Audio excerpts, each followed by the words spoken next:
안녕하십니까. 이번 주부터 다음 몇 주간은 조금 슬픈 얘기를 하려고 합니다. 제가 이민을 와서 처음을 포함해서 처음 한두 해 정도는 한국 교회를 다니다가 제가 이제 어느 정도 영어가 능숙해져서 캐나디안 교회를 나가기 시작했습니다. 그래서 20년 가까운 세월을 이제 캐나다 교회를 다녔는데, 제가 캐나다 교회를 다니고 나서 신앙의 많은 부분들이, 한국에서 그 30년 다녔던 신앙의 많은 기조들이 깨졌다고 이전에 이미 말씀드린 바가 있습니다. 이 영상을 아마 크리스찬도 볼 것이고 목회자도 볼 것이고 그럴 것입니다. 그러니까 오늘부터 몇 주간은 주로 제가 캐나다 교회를 다니면서 그동안 쭉 캐나다 교회에서 제 믿음이 성장하면서 느꼈던 한국 교회의 문제점들에 대해서 얘기하려고 합니다. 지금 한국 교회 교인들이 코로나 때문에도 영향이 있지만 코로나 전부터도 한국 교인들이 줄어들고 있고, 지금 심심치 않게 유튜브에서도 볼 수 있고 관련 자료들을 책으로도 볼 수 있는데, 크리스천들이 한국에서 많이 떠나고 있다고 합니다. 크리스천 인구도 줄기도 하고 젊은 MZ세대들이 떠나기도 한다고 합니다. 왜 그렇게 됐는지, 한국교회 과연 무엇이 잘못돼서 그랬는지를 제가 삼자적인 관점에서 한국교회 30년 다녔고 캐나다교회 20년을 다니면서 바라본 한국교회의 오늘날 문제는 무엇이 있는지를 살펴보고 있습니다. 최근 한 6개월 정도는 제가 다시 한국교회를 가기 시작했는데, 한국교회를 이제 에드먼턴에서 결정하기 전에 여러 군데 여기 한인 교회들을 순방을 했습니다. 어느 교회를 가야 가장 근접할까 해서 그 순방을 하고 난 결과 그것도 이제 여기에 포함이 됩니다. 그러면 한국의 기독교는 어떻게 전파됐을까?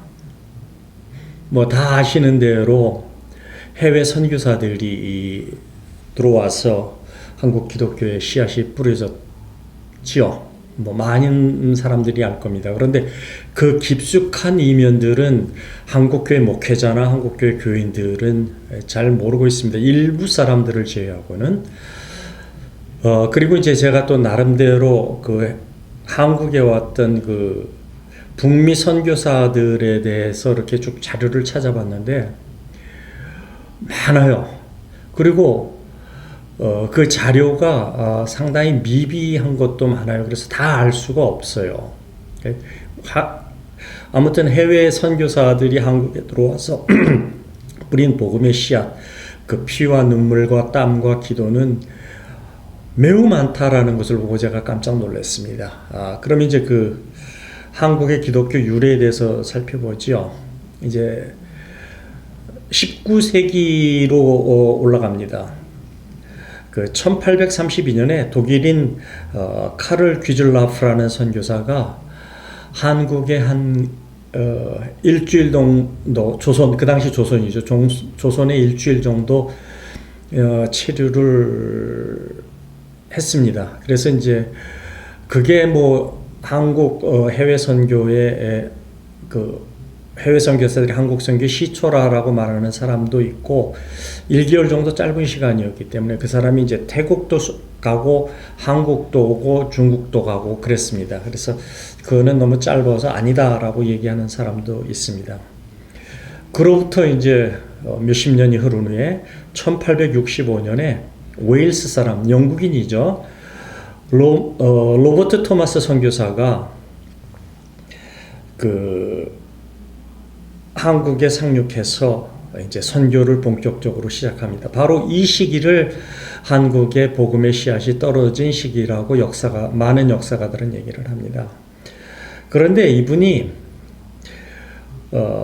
한 1년 동안 선교를 하다가 순교를 당해요. 대동강변에서 처형을 당하는데, 그때 무슨 일이 있었냐면 1866년 이 양반이, 이 선교사가 순교할 때 제너럴 쇼모노가 대동강에서 사건이 일어납니다. 그래서 그 여파로 이 선교사가 대동강변에서 순교를 당하는데, 이분이 들어오실 때 많은 한문 성경을 가지고 들어왔어요. 그래서 이분이 이제 1년간 선교하시면서 한문 성경을 뿌렸습니다. 그래서 그 당시에 이제 한국 사람들은 한문 성경도 잘 볼 때였으니까, 그래서 이제 복음의 씨앗이 거기서 뿌려졌다라고 하는데, 한국 선교의 출발은 피로부터 시작이 됩니다. 그 다음에 이제 로버트 선교사가 와서 처형이 돼가지고 한동안 선교사가 오지 않고 있다가 거의 또 한 30년쯤 흐른 후에 1884년에 호로스 알렌이라는 분이 선교사로 한국에 옵니다. 이 양반은 의사였어요. 미국의 의사였습니다. 그게 참 대단한 거죠. 미국에서 의사로는 존경받으면서 살고 있음에도 불구하고 그 이름도 모르는 조선 땅에 발을 딛습니다. 그래서 이 양반이 이분이 이제 민영환인가 하는 그런 사람도 치료하면서 서양 의술로서 많은 사람들을 치료하면서 선교를 하게 됩니다. 그래서 이제 그 당시에 광해원이라는 한국의 전통 의학이 있었는데, 그 광해원을 제종원으로 바꿔가지고 현대의학으로 이제 고종으로부터 위임을 받아서 제중원을 만듭니다. 그래서 이 제중원이 이제 이 호로스 알렌 선교사로부터 시작이 됩니다. 그래서 제중원은 나중에 다시 설명을 해드리도록 하겠습니다. 그래서 이분이 미국의 의사로서 한국에, 지금으로 하면 한국에서 아프리카의 아주 이름 없는 나라에 가서 한국의 의사가 의료 선교를 한다고 생각하시면 돼요. 그리고 이제 알렌 선교사가 성공적으로 선교를 하고 있다라는 소식이 미국에 전해지니까, 이제 그때 1985년 2월에 언더우드와 아펜젤러가 윌리엄 스크린턴, 메리 스크린턴 하는 네 사람이 한꺼번에 한국에 선교하러 들어옵니다. 그래서 언더우드는 잘 아시겠지만 이분은 와가지고 의사는 아니에요. 선교사니까, 목사님이셨으니까 아이들을 가르치고 하는 이런 쪽으로 하셔서 이분이 뭘 만들면 경신학교, 지금으로 하면 경신중고등학교를 만들었고 연세 전문을 만듭니다. 그 다음에 아펜젤러 선교사는 배제학당을 만들어서 1902년에 한국에서 순교를 합니다. 이렇게 배를 타고 가다가 배가 난파가 됐는데 어떤 소녀가 빠졌는데 그 소녀를 구하다가 죽습니다. 그래서 순교를 당하는 아펜젤러 목사님이 있습니다. 언더우드하고 아펜젤러가 있고, 그 다음에 같이 왔던 윌리엄 스크랜턴하고 메리 스크린턴이 있는데, 윌리엄 스크린턴하고 메리 스크랜턴은 윌리엄이 아들이고 메리가 어머니예요. 저는 이 윌리엄 스크린턴의 일생을 보고 상당히 가슴이 먹먹했어요. 그 이유는 윌리엄 스크린턴은 예일대학 출신 의사예요. 아주 엘리트 의사예요. 그러니까 저번에 왔던 1884년에 호로스 알렌 이분도 의사였지만 이 양반은 윌리엄 스크린턴은 더 뛰어난, 미국에서도 뛰어난 엘리트 의사였는데 이분이 한국에 와가지고 치료를 하면서 이제 이 양반은 교육보다는 진짜 선교에 힘을 써요. 그래갖고 여러 가지 병원도 만들고 교회를 만듭니다. 그래서 이분이 그 세운 교회가 이제 지금 알려진 아현교회, 상동교회, 동대문교회를 설립해서 이제 복음을 전파를 합니다. 이 양반이 왜 가슴 아프냐면 이분이 이제 감리교 선교사시거든요. 그런데 이분이 와서 복음의 감리교의 씨앗을 뿌렸는데 감리교에 그 당시에 일어나는 게 어떤 문제가 일어나냐면 친일 논쟁이 일어나요. 그 후에 그래서 친일 논쟁이 일어났을 때 이분은 친일 행적을 반대합니다. 친일이 아니고 반일을 해서 한국이 조선이 독립해야 된다라는 이런 쪽으로 했기 때문에 이 양반이 쫓겨나요. 그래서 그 감리교의 친일 행적을 반대해서 조선에서 쫓겨나서 이분이 어디로 가냐면 조선을 잊지 못해서 조선 사람들이 많이 가 있는 고베에 가서 거기서 의료 선교를 합니다. 한국인 대상으로. 그래서 거기서 돌아가시는데 이분의 묘가 발견된 지가 이제 고베에 있는데 얼마 안 됐어요. 그러니까 몰랐던 거죠. 이제 한국을 떠나고 난 후에 그 윌리엄 스크랜턴의 행적을 몰랐는데 이제 그 후에 최근에 이제 추적을 해보니까 거기에서도 한국인을 치료하고 한국인을 선교를 한 그 묘도 거기에 있다라는 게 발견이 됐습니다. 그 다음에 메리 스크린턴은 이 양반은 이 어머니는 윌리엄의 어머니인데 메리는 이화 학당을 만듭니다. 그 다음에 그 주로 의료 선교사들이 한국에 온 게 남자들이 왔잖아요. 그러니까 여자들이 치료받기가 어려운 거예요. 남자들한테. 그래서 이분이 그 2대 병원을 설립을 한 메리 스크린턴, 그 윌리엄의 어머니입니다. 그리고 나서 이제 또 온 게 1886년 7월에 여러분도 들어보셨겠지만 호모 헐버트 목사님이 이제 도착을 하시는데 이 양반은 7개 국어를 하는 언어학자예요. 그리고 이제 이분은 고종을 돕고 해서 그 해외에 파견되는 그런 그 사절들을 보호하고 인도하고 하는 그러한 그 만국공동회에 그런 데에 파견도 하고 그렇게 되는데 독립운동도 하셨는데 이분이 오늘날 여러분들이 쓰고 있는 한글의 띄어쓰기를 도입한 분입니다. 물론 이 한글 띄어쓰기를 창제한 사람은 존 로스라는 분이 이제 고안을 했고 그것을 이제 한국에서 도입해서 쓰게 하는 그런 분입니다. 언어학자예요. 그러니까 예를 들어서 한국말로 하면 아버지 가방에 들어가다 하면은 아버지가 가방에 들어갔는지 아버지께서 방에 들어갔는지를 모르잖아요. 그러니까 띄어쓰기가 그 전까지는 없었어요. 세종대왕이 한글을 창제한 후에 그때까지 한글의 띄어쓰기도 없었고 맞춤법도 많이 다양했고 통일된 게 없고 해서 이분이 이제 한글을 띄어쓰기를 도입을 해서 그것을 퍼뜨렸고 그 다음에 주시경 선생과 더불어 한글의 맞춤법도 만든 그런 분입니다. 이 부분이 또 한 게 이제 목회도 하고 독립운동가도 하고 독립운동도 하고 교육도 하고 그랬지만 아리랑을 채집합니다. 한국의 아리랑들을. 그래서 아리랑이 지금 남아 있을 수가 있습니다. 그런 호모 홀버트 선교사가 계셨고 그 다음에 1888년에 제임스 게일 선교사가 옵니다.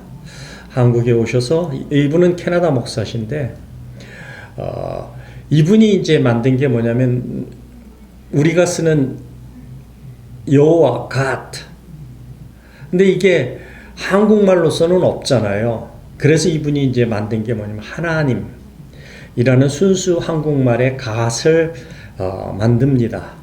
그리고 이 제임스 게일 선교사가 성경을 번역하고 또 최초로 명한사전을 만들고 YMC를 만들고 연동교회를 만들어서 그 당시에 이제 천민인 갓바치 위주로 선교를 하고 또 교육에 투신을 해서 정신요구를 만듭니다. 이제 이분이 이제 제임스 게일 선교사입니다. 그 다음에 이제 1890년에 사무엘 마페 선교사라는 분이 들어와서 무엇을 만드느냐면은 이제 한국의 교회를 오래 다니고 한국 교회 역사를 아시는 분들은 장대현 교회를 아세요. 평양의 장대현 교회를 이 제임스 게일 선교사께서 설립을 합니다. 이분은 이제 주로 한 게 선교도 하지만 한국의 목회자들을 배출하는 데 중점을 만듭니다. 그래서 이제 1907년에 한국에서 장대현 교회에서 성령 폭발이 일어나는데 그거의 기초를 딱 씁니다. 그래서 이분이 만든 한국의 1903년부터 1907년을 한국 기독교의 대부흥 기간이라고 하는데 그것을 이분이 주도해 나갑니다. 이분이 사무엘 마페 선교사이십니다. 그 다음에 이제 1891년에 제임스 홀과 로제타 홀이 한국에 도착을 합니다. 이제 홀 박사라고들 많이 알려져 있는데 이분들은 캐나다인으로서 부부 의사예요. 제임스 홀과 로제타 홀은 부부인데 이분이 이제 평양에 도착하셔서 이제 감리교 계통인데 아까 얘기한 장대현 교회는 기독교 장로교회고 이분이 이제 만든 교회는 평양 남산현 교회 감리교를 설립을 합니다. 그리고 이제 그 후에 아들이 있는데 딸이 하나가 있고 아들이 하나가 있었습니다. 이 제임스와 로제타 사이에서 셔우드 호울은 최초의 한국의 결핵요양소를 설립을 합니다. 이 제임스가 평양에서 열병 환자를 치료하다가 열병을 옮겨요.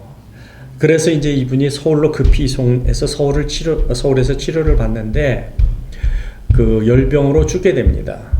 그때 이제 제임스 홀 목사님이 당신이 의사였는데 로제타 홀한테 이런 말을 남깁니다. 여보, 내가 평양에 간 것을 후회하지 마세요. 나는 그리스도의 일을 했을 뿐이에요. 하나님이 내게 갚으실 겁니다. 이런 유언을 남기고 죽습니다. 그때 이제 로제타 홀한테는 두 아이가 있었는데 첫째가 딸이었는데 이 딸이 태어난 지 1년 2주 만에 죽었어요. 그런데 이 딸의 이름이 마가렛인데 이 딸도 그 후 4년 후에 한국에서 풍토병으로 죽습니다. 그래서 이제 아들이 하나 남았는데 그게 셔우드 홀, 아까 얘기한 결핵 요양소를 한국에서 최초로 만들고 씨를 만든 겁니다. 크리스마스 씨를. 그런 훌륭한 일을 하신 부분도 있습니다. 그 다음에 이제 1891년에 윌리엄 마튼 베어드 목사가 한국에 파송돼서 오셔서 숭실학원을 설립을 했고요. 사무엘 무어 선교사가 한국에 제물포에 도착을 해서 선교를 합니다. 그래서 이제 승동교회를 설립을 했는데 이분이 한국의 조선의 계급 사회 때문에 평민, 상놈, 그리고 양반 이런 것 때문에 선교하면서 많은 어려움을 겪었는데 이런 거예요.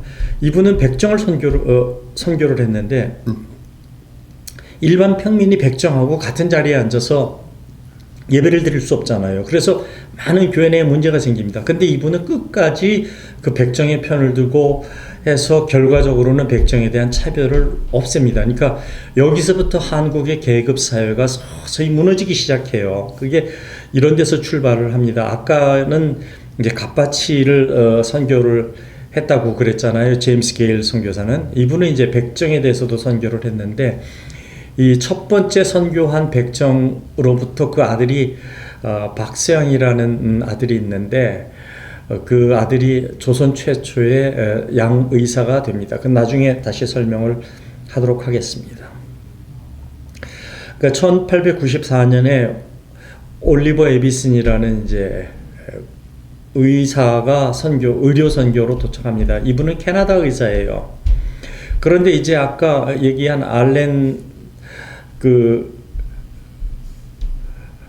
호러스 알렌 의료 선교사가 제중원을 고종으로부터 맡아서 광해원을 이제 제중으로 바꿔서 의탁 경영을 했다고 그랬잖아요. 근데 재정적으로 어려우니까 이제 한국에 돈이 또 조선에 돈이 또 없고 그러니까 제중원이 이제 없어질 위기에 처했는데 이 올리버 에비슨이 이제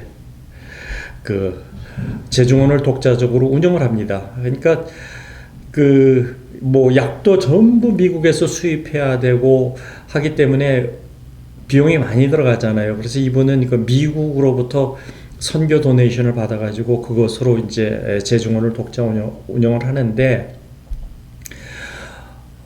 이제 이 제중원이 나중에 세브란스로 바꿉니다. 그래갖고 세브란스로 바꾸어서 정식 서양 병원으로 이제 탄생을 하게 되는데 여러분들이 이제 세브란스 하면 연세대학병원 세브란스를 생각하실 텐데 이 세브란스라는 사람이 어떤 사람이냐면은 락펠러하고 미국의 스탠다드 오일을 창립한 사람입니다. 그러니까 제1대 주주는 락펠러고 2대 주주가 세브란스예요.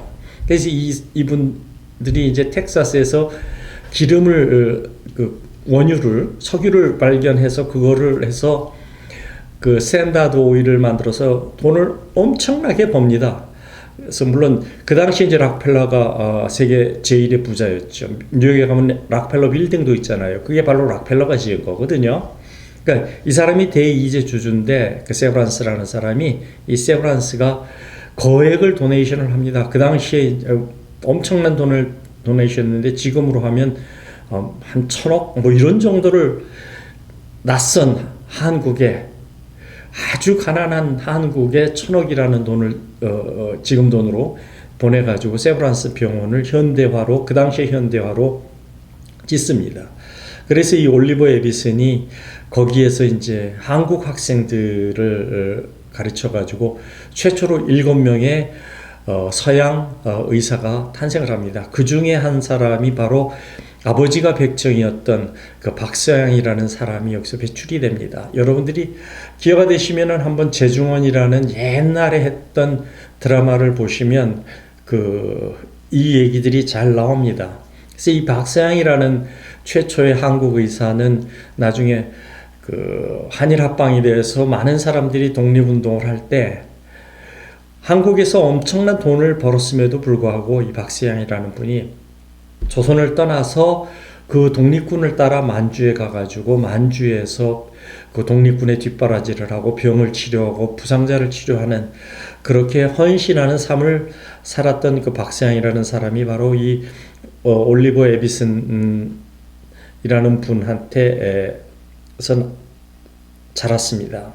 그 다음에 이제 1897년에 우드브리지 존 선교사가 이 양반도 이분도 의사예요. 그래서 이분도 의료 선교로 들어와서 동산의료원을 이제 만듭니다. 그리고 이제 또 그 후에 1903년에 로버트 알렉산더 하디라는 의사가 의료 선교를 와서 이분은 이제 평양에 정착을 했는데 평양에서 아까 얘기한 장대현 교회 부흥을 이끌어서 1907년에 장대현 교회에서 성령의 역사로 해서 교인들이 폭발적으로 일어나는 것을 이분이 이끌게 됩니다. 그분이 이제 로버트 알렉산더 하디 목사입니다. 그래서 아까 얘기했지만 1903년부터 1907년까지 한국의 대부흥, 기독교 대부흥 운동이 일어나게 됩니다. 이제 그 후에도 뭐 많습니다. 그 기록에 남아 있지 않고 그냥 한 줄 이름으로 남아 있는 해외 선교사들이 미국, 캐나다에서 한국으로 온 선교사들이 많아요. 그 이유는 뭐냐면 선교사들이 와서 한국에서 선교를 해보니까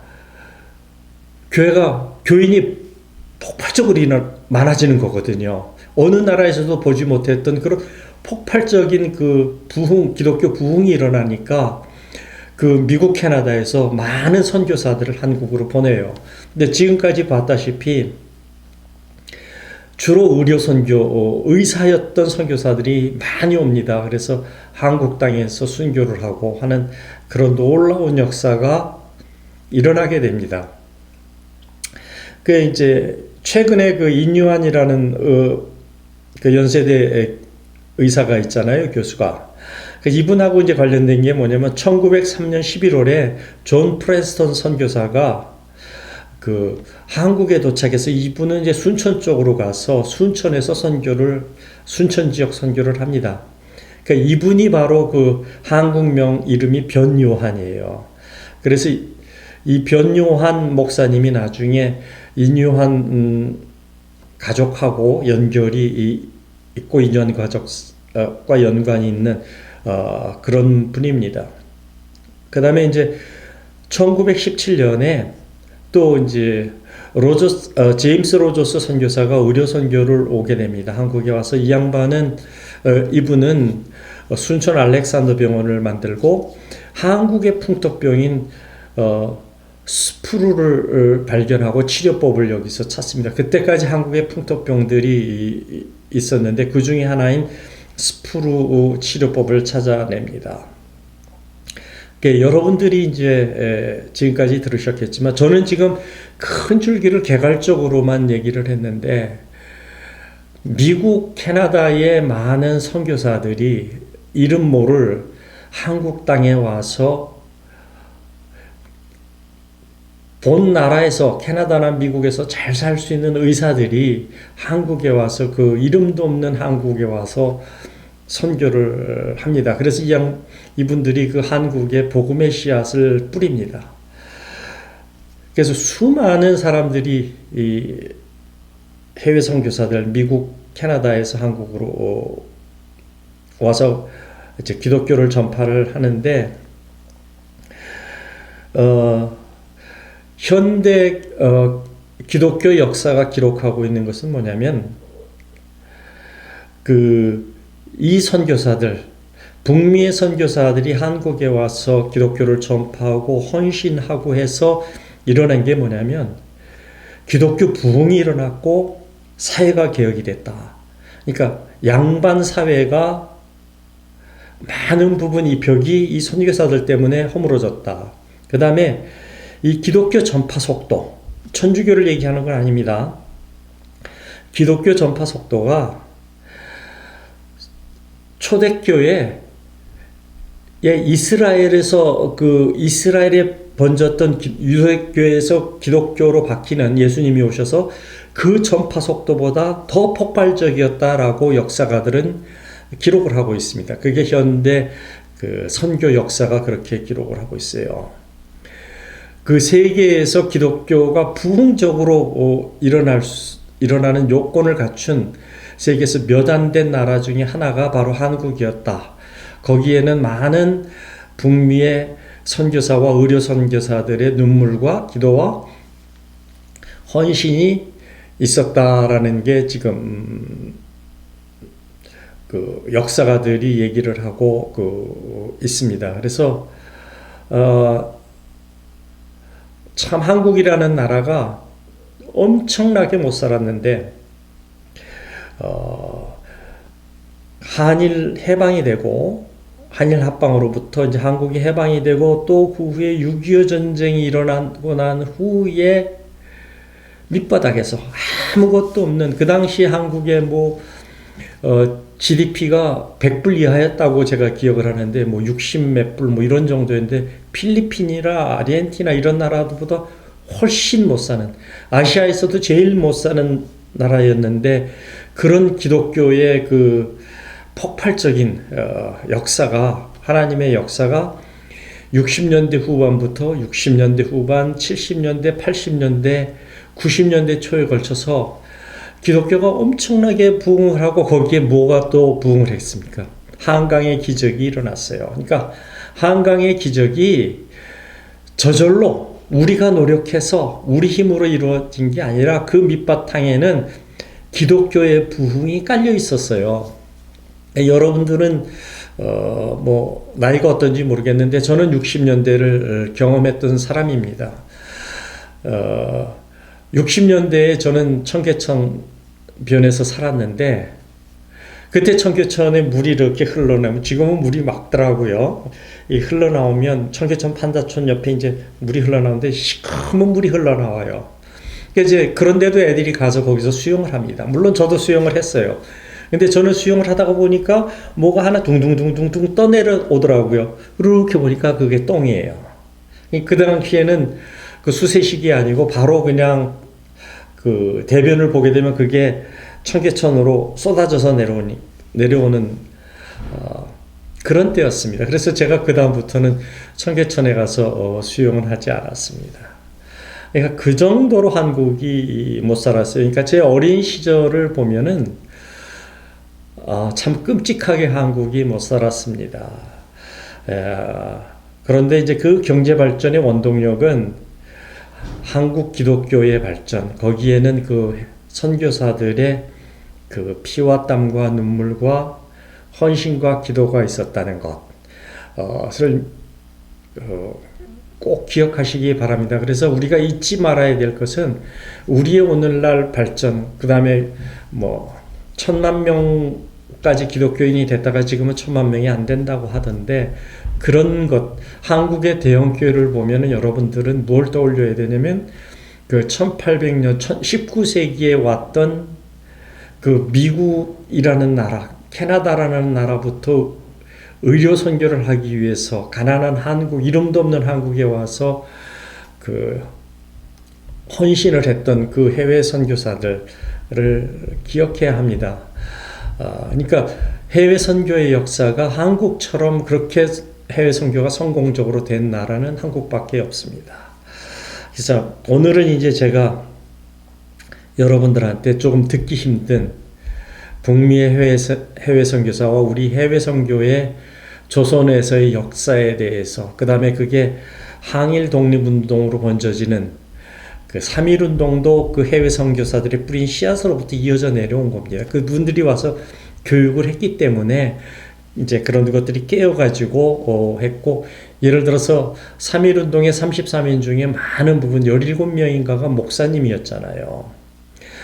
그러니까 그 3.1운동의 뿌리도 기독교의 정신이 거기에 담겨 있는 겁니다. 그래서 여러분들이 잊지 말아야 될 것, 여러분과 내가 잊지 말아야 될 것은 오늘날 한국의 기독교와 경제 부흥에는 이분들의 헌신이 숨어 있다라는 것을 기억하시기 바랍니다. 그 다음에 이제 다음 주에는 제가 이렇게 부흥을 하고 이렇게 경제적인 성장을 했는데 오늘날 지금 뭐냐, 한국의 기독교가 왜 이렇게 쇠퇴하는 듯한 기미를 보이고 있느냐, 그 다음에 많은 사람들이 왜 교회에서 실망을 하고 떠나가고 있는가에 대해서 말씀드리도록 하겠습니다. 참고적으로 저는 평신도입니다. 저는 신학을 공부한 적도 없습니다. 저는 평신도입니다. 그래서 제가 본 한국의 오늘날 기독교의 문제에 대해서 다음 주에는 그것에 대해서 설명을 하려고 합니다. 그 다음에 제가 여기다 이렇게 책을 놔뒀는데 이 책은 기독교에 관한 책이에요. 이쪽 책은 여러분들이 보신 적이 없겠지만 흔히 알고 있는 원어 성경입니다. 그러니까 제가 이제 다음 주에 이 원어 성경이 어떤 것이다에 대해서 말씀을 드릴 것이고, 이쪽은 예수님이 살아 당시의 유대인의 역사 기록입니다. 그 당시의 생활사입니다. 이런 책들은 한국어로 번역이 된 적이 없습니다. 그래서 저는 원어로서 이런 것들을 봤습니다. 자, 다음 주에는 오늘날 한국 기독교가 무엇이 문제인가, OST 하는가를 살펴보도록 하겠습니다. 감사합니다.